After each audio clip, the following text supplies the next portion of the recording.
Good morning, everyone. Thank you for joining us today for our webinar, our special webinar with our CEO, Janine4tips. And our topic today is 4 quick ways to make the most out of email marketing and social media. Our webinar is going to be about an hour today. There will be time for Q&A at the end. If you do think of questions along the way, go ahead and type those into the box that you see in your GoToWebinar window, and we'll be happy to answer as many of those as we can at the end. So please stick around through this presentation so we can get to all of your questions. Before you ask, the most popular question is always, is this being recorded? And the answer is yes, it is being recorded. This will be put up on our webinars resource page at our website, www.verticalresponse.com, next week. And so you can go through and refresh your memory on all the great things Janine is going to talk about today. So with that, I'm going to hand this over to Janine, and we're going to get started. Thanks so much. That was Jill Bastian. Oh, yeah, I didn't say who I am. Jill is awesome and is in charge of doing all of our webinars and demos, and she's just fantastic at it. So I will be including her in on some of the conversation that we have today. So thanks for taking the time to join us today.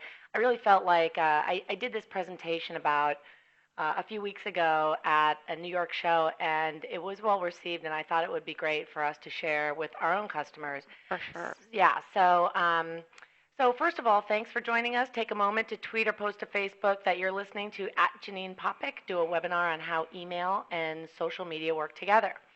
So let's get right into it and talk about what we're gonna chat about today. The one thing that's really important that we're going to talk about is content and ideas on what you can publish to Twitter and Facebook and blogs, and especially your email marketing campaigns.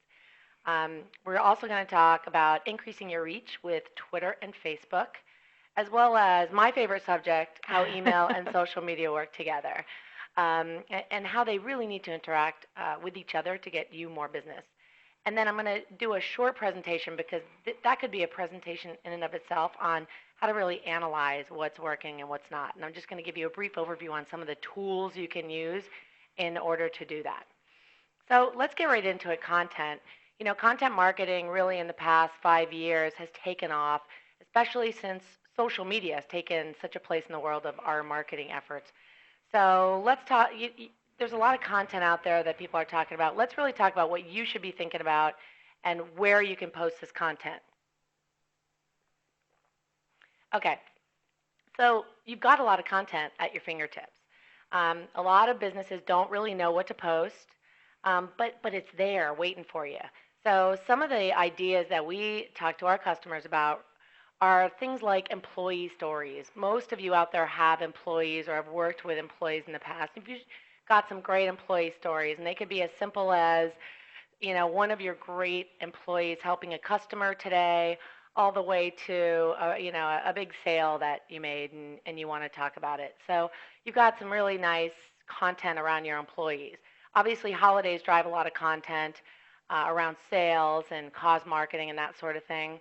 Photos and videos are really a great way to engage people. It's one of the most, you know, it's one of the most used tactics that you can have to, you know, enable your followers to comment on you or like you or something on social media. So if you got photos and videos, you're ahead of the game. A lot of business-to-business companies, they have guides and white papers and notes. You might see us every now and then put out a guide. We do that every month. So you've got, you know, you're an expert in your industry, so why not put it out in a white paper or guide for people to download? You've also got outside content. So a lot of us are reading great things within our industry that we want to republish. So it's not like you have to come up with everything yourself. You can also really use that outside content to bolster your content library, so to speak. People love to answer questions. It's just amazing to me. You can ask any zany question on social media, and people want to jump in and just answer that question or poll, or they want to give their opinion. So questions are also a great way to get in front of your customers with content. And a lot of retailers got some offers around holidays, just around all of their products, seasonal, and then you've got events that you might want to try to get people to through social media or email marketing, but also the aftermath of the event, what really happened, tying in those photos and videos of the event and that sort of thing. So you've really got some great content at your fingertips. What I decided to do was make a content list. And I used a winery as an example. And it's a small winery, and we started to look at what would a winery be posting for content. So they've got stories. So you can see a story might be something as simple as Johnny is working the tasting room today. What you really want to do is get people thinking, wow, maybe I should go and visit that winery or that store or whatever it is. You've got photos and videos. So this winery might have some great photos and videos about their wine dinners. They might have a great photo of their label, about some awards they got. And again, photos and videos are a great way to engage your followers and your fans and really talk about it in your email campaigns. You've got events. You've got outside content. So that outside content might be a great article. It might support what you do. So it might be a great article on the health benefits of wine. And then the questions and polls, this winery wanted to ask everybody, hey, do you like our new wine label? To get that real sort of feedback from people, helping them make a decision, even if the decision has already been made. And then you've got great offers. You might have email-only discounts or social media-only discounts. So, again, this is just outlining all of the ideas that you might already have in your arsenal, but you're not thinking about it as a vehicle for marketing. So let's talk a little bit about what we believe it could be the center of your content. So we really love blogs as the center of content. And this may or may not work for retailers, but it works for virtually almost every company. And what we love about blogs is that blogs change all the time if you're up on it. And your website probably doesn't. Again, unless you're a retailer where you're updating or products or taking products off of your site, blogs just change all the time. It can be that receptacle of all things content. You think of something, put it on the blog. And the great thing about blogs is that Google and Yahoo and Bing and all the search engines, they love ever-changing content. So they're going to rise you as much as you change it over and over again. It's going to rise you up in the search engine rankings. And this is a great example of a vertical response customer called Pet Camp. And Pet Camp, as you can imagine, is a boarding place for dogs and cats. And they're a top San Francisco company. What they decided to do was a name our mascot offer. Not really an offer, but really more a contest. And they put it on their blog, and they hosted it on Facebook. They put it in their emails, and they tweeted about it. And then they cross-promoted from every single channel that they had to other channels. So in the blog, they told people to tweet about it, and they told people to post it on Facebook. In their email campaigns, they asked people to follow them, and they told people to repost it. So it was a really nice cross-promotion of a really nice piece of content, which was a contest in this example. The retail example is interesting because this retailer is another great vertical response customer, Birdie Botanicals, and they do skincare products. And they're constantly changing their skincare lines. So that content is ever changing. And they don't necessarily need a blog, but they do post to Twitter, and they post all of their product lines to Facebook, and they use their email campaigns heavily. And again, they're cross-promoting, and they're really getting the benefits of search engine optimization. So I decided to create a calendar and then take all of the great list of content that we talked about and use that winery as an example. And the thing that I did here, if you can see the top of the slide, is email marketing campaigns will be in yellow, social media campaigns will be in blue, and your blog will be in green. So let's go through what a month of promotion might look for this winery. So this winery actually has a food fest on Saturday. So they're going to need to do some promotion for it. So they're probably going to put it in an email newsletter, and then they're going to post that newsletter to their social networks. And on Thursday, they're probably going to write a blog about it and then post that blog to their social networks. They really want to get people coming to the food fest and coming to visit them at the booth. The day after it was definitely going to be a successful food fast, so they're going to post pictures of it, which is great. But lo and behold, they've got a wine dinner coming up on the very next Saturday. So they definitely need to send that dinner invite out at least on Friday and then post that to Facebook. I'm sure it was in that Tuesday's newsletter. And then they're going to send that reminder out in an email marketing campaign and post that to their social networks. Then they're going to actually put up those dinner pics the next day.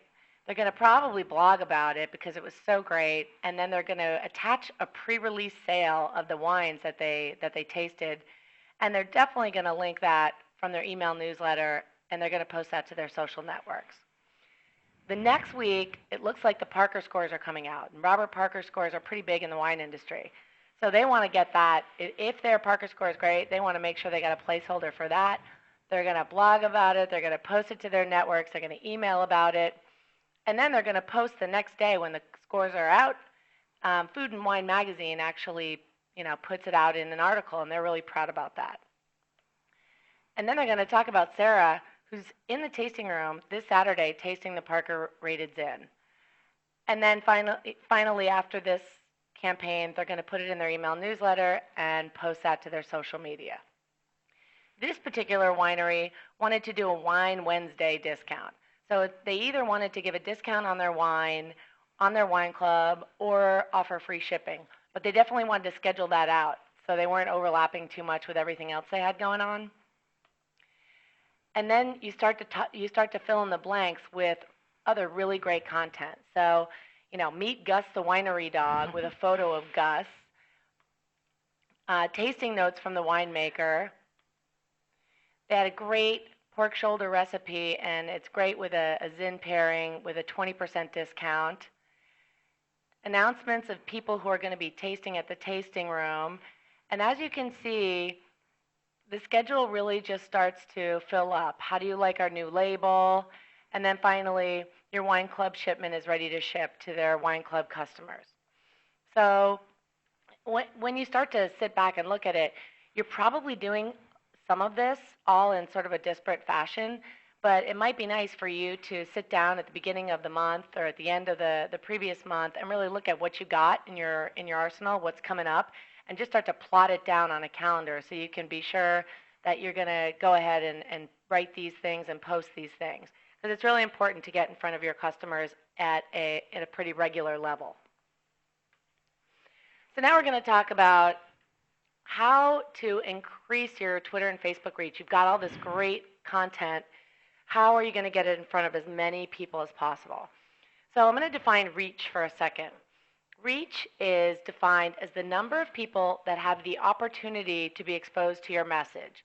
That's really important because it's not the number of people that actually saw your message. It's not the number of people that clicked on your message. It's the number of people that had the opportunity to be exposed to it. So the bigger the number that you have for reach, the better. And so it's always important to think about increasing that. You need to build that list of Facebook fans, Facebook likes, Facebook shares, and Twitter followers. And even more importantly, you need to increase engagement. And engagement is simply when someone does something with your content, with something you posted. They answered a question, they retweeted something, they shared something, they commented on something, they liked something. You really want people to be engaged with you because the minute they are, your content gets in front of all of their friends. And that's the most important thing that you need to think about going forward. So let's talk about Facebook. So I have a story for the naysayers. Jill's laughing because it's a good story. because that's my dog right there. I have a friend who posted to her Facebook page, and she posted Swizzle, and she's like, I want Swizzle, isn't he cute? And I know Sierra, and I know I didn't think she wanted a dog. I actually think she wanted a kid. So I clicked on the link, and I was exposed to 3 pages of very cute dogs until I got to Dwight. And I got to Dwight, and I fell in love. And I aimed my husband, and I sent him the link, and I said, I think we're in trouble. And Jill's laughing because she knows Dwight very well, and we were in trouble because he hangs around in the office every now and then. So he was ours in 48 hours. So although it wasn't necessarily like, it was actually kind of a purchase, but we adopted a dog and changed our lives, and now have this cute little fellow running around the house. So the fact that I trusted Sierra, and I wanted to see what Sierra liked and what she was doing, I got a dog. So that's my story for the naysayers on if Facebook really works. So how do you encourage engagement on Facebook? Again, we talked about asking questions. The question can be about your business, but it doesn't necessarily have to be about your business. People just love to chime in and answer questions. And remember, every time they answer a question, you're exposed to their friends. So again, that engagement is very important. Obviously, you can update your Facebook page with blog posts, with industry news. Again, videos and photos, very, very important. I always tell people it's kind of interesting if you follow your customers, why not post to their pages? All of a sudden, they'll be surprised that, wow, these people are watching what I post. Cool. And then we constantly recommend to people to include the calls to action whenever possible. So what do you want them to do? Do you want them to join that contest, to get a discount, to go to an event? Just make it very clear. And I've got some tools for monitoring Facebook engagement. I'd be silly if I didn't call out Vertical Response Social, which I'll show you a screenshot of in a second. Sprout Social is also another one, as well as Radiant 6. These are great tools for you to be able to really look at engagement. So now let's look at some examples of companies who have encouraged engagement. Pedro's Cantina. I think this is a great one because before the All-Star game, Pedro's Cantina is right across from Pac Bell Park. And they're a big giant supporter here in San Francisco. So they wanted people to hit like if they wanted to see Milky in the All-Star game. And I thought that was just a great, innovative sort of way to engage their customers. They're a small, great restaurant, and they got 25 people to like this in no time. Omaha Steaks, their whole thing was, hey, win $1,000 worth of Omaha Steaks, enter daily. And they got 108 likes, again, in very little time. People like that meat. Jill's laughing because she's vegetarian. But it's effective. I'm not saying that. And then the Mavericks is a great surf competition.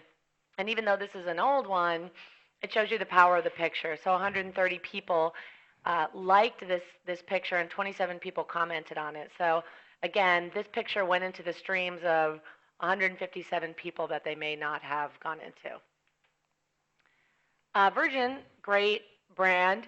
All they do is a great offer with that same picture almost every single time on Facebook, and they get a lot of engagement. Mad Men just asked a simple question: what did you think of last night's finale? They got an incredible they have an incredible following, and they got a lot of comments and likes, as well as Moet did a really nice, timely post. They were a sponsor of a tennis championship right around Wimbledon. So they definitely got some nice likes there, almost 600 likes. So just some examples of what to do. And then, although I don't encourage going incredibly zany all the time, I think we do a good job of doing this sometimes, which is, you don't always have to make it about your business. People kind of like to see what you're interested in as a company or what your people are interested in. So we got some nice engagement when we just posted some interesting pictures of things that were happening. Encouraging engagement with a cause is kind of cool. This company basically is planting a tree for every new Facebook fan. So again, that's really nice cause-related marketing. And Essie here is doing a giveaway. So they're giving away 1,000 bottles of nail polish if you join them on Facebook. So that's kind of a nice way to get engagement, but also potentially get a new customer, because Essie's got to ship them a product, so they're going to have some information on that customer. Fun. Moose Jaw, I love the way they have fun with their campaigns. So they prominently display the like us or don't on their right under their timeline as an app, and then they have a lot of fun with their copy. So they're giving you reasons why you should like them. They'll give you a tip on where you misplaced your shaving cap, which has nothing to do with what they sell. So that's a lot of fun.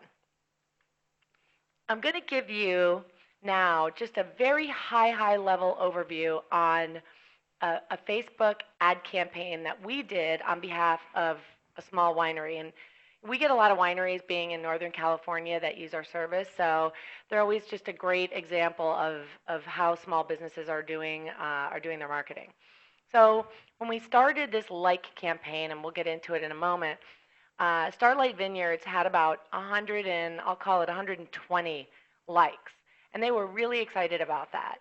And we went to them and said, let us do a like campaign for you for a week and see where we can get this thing to. So within 1 week, we got their likes up to 289 likes.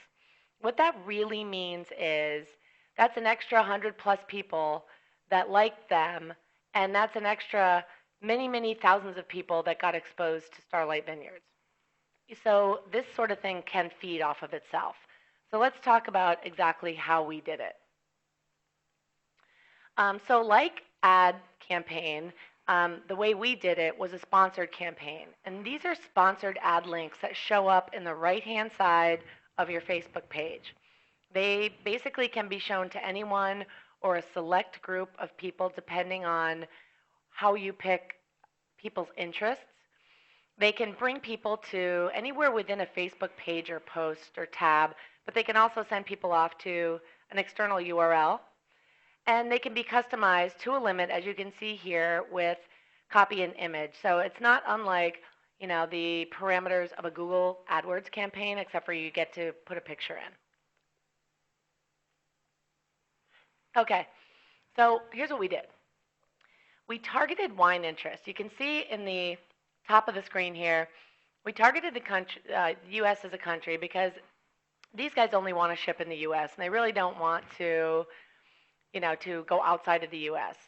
But they will ship to many states in the U.S. So we didn't want to self-select. We didn't want to select down to the state.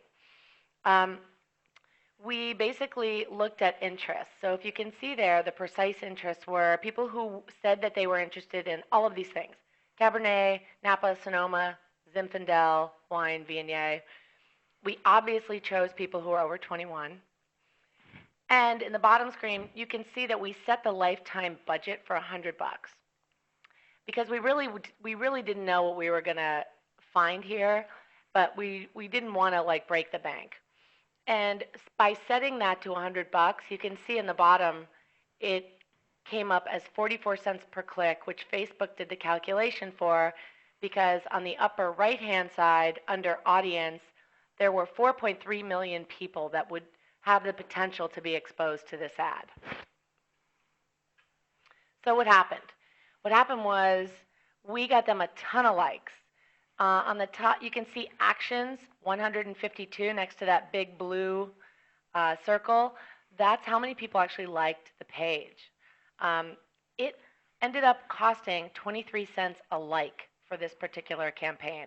So it was an inexpensive way to get more people interested in Starlight Vineyards and to potentially get all of their friends interested in Starlight Vineyards. So the campaign started May 21st, ended May 27th. You can see that big line, that weekly total reach, go up and to the right, which we always love. Mm-hmm. And what's really cool is the organic reach on the bottom. That really means that the people, it wasn't just a one and done thing and then people were going to fall off. They fell off a little in June, but then they climbed back up. So you can see that their average organic reach pretty much almost, doubled over the course of time. So it was a pretty cool campaign. So I'm not going to tell you step by step actually how to do this. If you call us, we can do this campaign for you. But I highly recommend you playing around with it because you can't really mess it up. Yeah. It's inexpensive, and if you set your thresholds pretty low, you're not exposed to losing a lot. Twitter. Hang on, I need a drink of water. Okay, Twitter engagement. So Twitter engagement is really important. We always tell people that if you're going to do an email marketing campaign, there's no reason, unless it's a very closed list of people you only want the email marketing campaign to go to, there's no reason not to share the hosted version of your email campaign with the social sharing feature that we have and almost any other email service provider has. So you spend the time building that campaign, make sure it's retweeted and posted to Facebook as soon as you launch your campaign. And we have that, and most of us have that available for free. You definitely need to retweet any blog post you have, any company news you have, obviously the contests and sales we've talked about, but we've also talked a little bit about media you read. So if there's something cool that you're reading, hit that retweet button, because chances are if you think it's cool, the people that follow you are going to think it's cool as well. And then follow and retweet brands you like. So a winery is definitely going to follow Food and Wine and Savior and all these kind of, great wine and food magazines. So there's a lot of content in there for them to retweet and post to Facebook. So I'm sure there are plenty of examples of what you read as well. I love this one. Thank people for mentioning your brand and retweet positive mentions. Somebody could be out there just tweeting about how cool your company is. So why not just jump in and thank them for doing that? And the way to find that out are tools that you need to monitor this Twitter engagement. Obviously, I'm going to talk about Vertical Response Social, but TweetDeck is also something that we've used here at Vertical Response, as well as Hootsuite, Sprout Social, and Radian6. And all of these tools enable you to see who is talking about you, who is talking about your competitors, who is talking about your industry. So, and they all have a way for you to kind of jump in and engage with those people. So let's look at some cool examples that we picked out about great Twitter engagement. So Jack's Threads, they did an entire email campaign, which was basically follow us on Twitter. And I know at Vertical Response, if you scroll to the end of our templates, we've got about 3 or 4 templates of just this type of thing, where you can just do a one-time email campaign of follow us on Twitter, friend us, like us on Facebook. So this is just a great way to sort of cross promote and get those people following you. Here's some examples of some great posts on Twitter. That company that is a Vertical Response customer, Pet Camp, they're just talking about a really, a thing that most people with pets really worry about, which is Bordetella. And so it's a nice health and safety tip, quick read from Pet Camp. And I love this one, Wholesale Pet. I'm sure they're doing something great, around a sale with their pet wash duos, because June is National Dog Wash Month. I'm hoping, who knew? I'm hoping people don't wait till June really, to wash their dog, but that's a whole other story. Okay, back to Starlight Vineyards. You can see that they've got 512 followers. Here are some of the things that they post. A great picture, a scene from the tasting they had yesterday, with a thanks to the person that took the picture. They're at the airport. They're heading out of town, and they want to know a favorite restaurant. So they're trying to get people to engage with them for something that actually doesn't have much to do with their wine. And then a retweet, what wines won't trigger migraines? Love that one. So again, these are 3 great examples of just some things that Starlight is doing just to get in front of their customers and get them engaged. But we also have some big brands. So Coca-Cola has about 500,000 followers. They thank people for being a fan, which is pretty amazing. And then they basically ask people to unlike Mike Bloomberg, the mayor of New York, because he's got some problems with people drinking soda. So it's pretty funny. And then cause marketing. This is just a great thing for them to do. Again, they're tweeting about something that they really love, that they support veterans and jobs. Starbucks. Starbucks has a lot of followers, 2.5 million followers.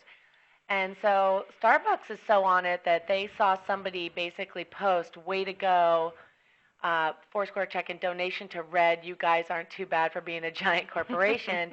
And the way they combat that is they turn around and say, hey, thanks, friend. So Huckleberry actually just got his name in front of 2.5 million people, which is pretty cool. So overall, whether you're using Twitter or Facebook, definitely be consistent. You know, users expect to see something from you maybe every day, maybe once a week. Whatever it is, be consistent. Don't be afraid to take it offline. If all of a sudden you find that you're going back and forth 5, 6 times with somebody on Facebook, that can be a little bit annoying. So just say, hey, friend, email me at this address, or give us a call. This is a really tough one for businesses, I think. Moderate. Moderate as little as possible. I know it was tough for me because you know, if something bad gets out there about your business, and it does, and it will. It's a little disconcerting, but you don't know how much customers really value that transparency and the way you handle the situation. So handle that feedback. Promise that you're gonna gain more than you lose. Obviously, put share buttons for your website, blog, email, everywhere you can. And again, try not to make the content all about you. You know, definitely find out what your audience really likes to hear from you and do more of that. I must be hungry. All right. This is my favorite candy too, so it's a good thing. Okay, so we talked about what content to use and how to use that content for Facebook and Twitter. But now we're going to talk a little bit about how to promote that to your channels. Vertical Response did a study, and we looked at all of our businesses that use email and social together. And what we found was that the businesses that use them together get a 28% higher open rate than those who don't.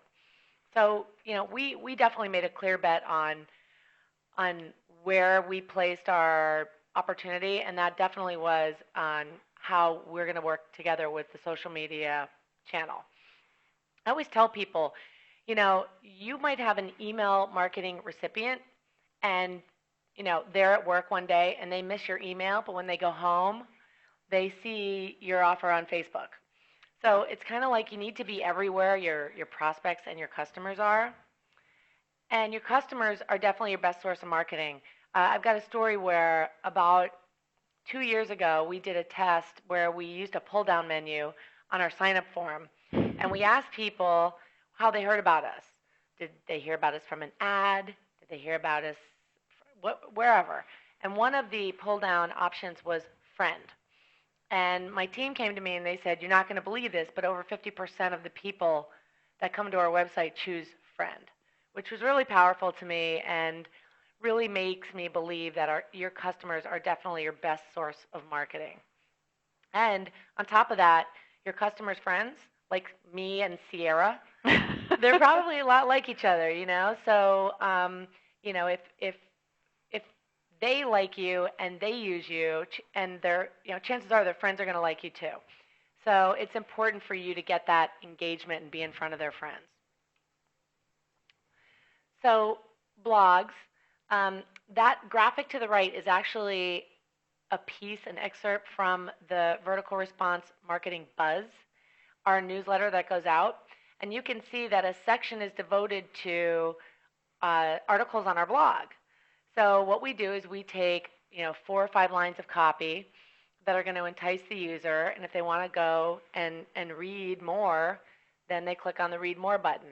And so that's that great way that email marketing and social media are working together. We're sending people to the blog, and, you know, people are looking at us as industry experts. Add an opt-in form to your blog. This is a no-brainer. any email service provider will provide you with a free opt-in form. And it's very easy these days to add it to any blog platform. So you need to be collecting email addresses right from your blog. And we use email to really build a strong following to our blog. So our blog gets a ton of traffic because we started using email to drive traffic to the blog, and now the blog is getting, probably 30% of the traffic that our website is. So it's a great opportunity for us to get in front of people that we might not have gotten in front of before. It's important to get email addresses any way you can. So ask Facebook followers for their email addresses. The template to the upper right, that's a welcome app. And you can have that on your Facebook page. It's just like that Moose Jaw app that you see underneath where it's like sign up for our newsletter. A screen pops up. It says, fill in your email address. It's just a great opportunity for you to get email addresses from your users from other social media channels. Twitter is a great opportunity.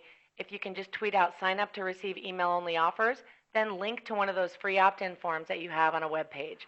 Most email service providers host that for you for free, so you don't even need to pay any money. And email and social. So, we see up here Sherry Spakes. Sherry Spakes is an esthetician, and she does a great job at socially sharing her email.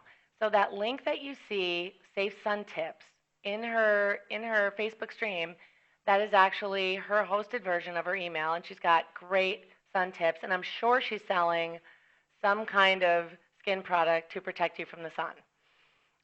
Obviously, like us on Facebook and follow us on Twitter and LinkedIn, buttons on every email you do. There's a nice example of how Pet Camp does it. And then one of those templates I was talking about before is we're on Facebook. So send a solo email asking all of your email recipients to follow you on social networks. This is where you're really going to get that great cross-promotion, and it's where you're going to catch that person that didn't see you on one channel but may see you on the other. So here's my sales pitch for vertical response. I'll keep it short, but I love it so much and think it's so powerful. So basically now at Vertical Response, for those who use us, even those who don't, we've got email and social media under one roof. You can post to all your social networks. So if you had, 5, 6, 7 social networks you wanted to post messages to, you can do that, and we'll show your total reach of all of the people you have the ability to post to right here. You can create a single post, but most people sit down and create a campaign. So if you can remember the calendar of the winery, when they did that Wine Wednesday campaign, they could just sit down in a few minutes and just post that out and save it, and it'll just go. It's so great for people who really want to sit down and get everything done at once, and I kind of call it the set it and forget it. But it's important because most of you don't have the time to sit here and try to learn about all of these new social networks. We're trying to make it really simple and really easy for you to do. So the thing I love is we provide free content for you to use for your industry. So for example, if you're a travel agent and you wanted to sell some packages, some really great travel packages, you might want to know what Travel and Leisure is talking about for great destinations, or you might want to know what the New York Times travel section is doing. So we provide a way for you to just go in, look for that content on the travel category, and post it right here, and it'll go out whenever you'd like. And the thing that's really great too about this product is you can comment and engage with people right from this interface. So gone are the days of you having to go into Facebook and see what people are doing, go into Twitter, see what people are doing, and LinkedIn. It's all going to come here right within your Vertical Response account. And we're going to be doing some really great add-ons here in the next month. Look out for them. But it's just, I think it's a huge time saver for small businesses, and I'm a junkie, so I use it like crazy. Okay, let's talk a little bit about analyzing. Okay, so this is an example of a contest that Vertical Response did.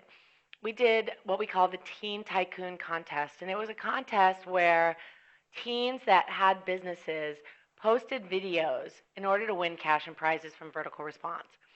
So we decided to really look at the traffic that was coming from Facebook. This is using Google Analytics, the traffic that was coming from Facebook to Vertical Response as a result of people seeing the Teen Tycoon Contest. So this is one way to really analyze how traffic is being driven to your site from your social media efforts. So again, this is not traffic to Facebook, it's traffic to our site from a Facebook page. So I think it's really interesting for you to look at if you're trying to measure the ROI or the effects of social media on your website. The next thing we do here at Vertical Response is we look at blog visitors, that's people who visit our blog, and the reason why we do that is we really want to know what people like for content. So, a lot of the spikes we kind of look at, we analyze, we say, oh, people like to know more about social media than surveys, or they want to know about email marketing subject lines, and we try to do more around those subjects. Or Jill here will do webinars around those subjects, or we write guides around that. So we really look at that as good fuel for our content. And on the bottom, you'll see these are people that are coming to our website from our blog. So whatever the heck we did in May, we need to do more of. But we really measure all of this stuff because at the end of the day, we want people to love Vertical Response and buy from us, and you want people to do the same from your business. Facebook Insights. I believe that Facebook Insights is available to your page if you have more than 30 likes. Yeah, it's just built in. Great. So one of the things here are some of the things Facebook Insights will show you. It will show you how many people have shared your content. So you can see there on the upper left, the viral content. It will show you how many people are coming to you as a result of a paid campaign, which is on the upper right. And this is the campaign, one of the campaigns we did for our own like campaign. It will show you organic. So, how many people are just getting to you, because they heard about you. And it'll also show you page views. It's not an in-depth, by any means, Google Analytics type of feature in Facebook, but it definitely gives you directional ideas on what you need to be doing on Facebook. The next one's Twitter Counter. Most people laugh at me when I put up this slide. Twitter Counter is a nifty tool that I love, and it just gives me the stats on a handle. So I chose VR for small biz because that's our handle here at Vertical Response. I can choose @Janine4tips. I can do comparisons. I can do weekly, monthly, 3-monthly. It's really interesting, and it just gives you sort of that, what happened in, January 20th where we got that big pop. So it'll just give you, it's a nice free tool that gives you directional information. The next one is TweetDeck. We all love TweetDeck. It's a great tool to give you an idea on what people are saying about you at any given moment. So if you can see across the top, you see all friends. This is my personal account. Mentions, VR, I track VR for small biz. I track Vertical Response. I also track all of our competitors. I track more on our industry, and the list goes on. So you can really get a good snapshot real time of what people are saying. And this is a free tool. Okay, so if we had to summarize this presentation, remember to engage. You got a lot of content, use it. Every time you think about publishing something, think about doing it with all of your channels. Think about doing it with Facebook, with Twitter, with LinkedIn, with Pinterest, with with email marketing. And again, make sure you're thinking about social when you're managing your email. And then, I'm a big reporting geek, but I just think for now, especially if you're getting started with a lot of this stuff, you should just peek at your reporting every now and then and learn from what you're doing. So cool tools. Jill said this presentation was going to be available next week. So the recorded version. The recorded version. So you'll get the list of all these tools. What I think is are great tools to be able to track a lot of this stuff. Some of them free, some of them not. So you've got, us. You've got TweetDeck, Hootsuite, Clout, Sprout Social. A lot of these are monitoring tools. You've got Facebook Insights, which really focuses on Facebook. Obviously, a lot of you, I'm sure, are using Google Analytics. And then for blogs, we actually are transferring our blog right now into WordPress because we think that's a pretty great platform. But there's also Tumblr and Blogger as well. So the PowerPoint's going to be available again, and I'm going to turn this over to Jill.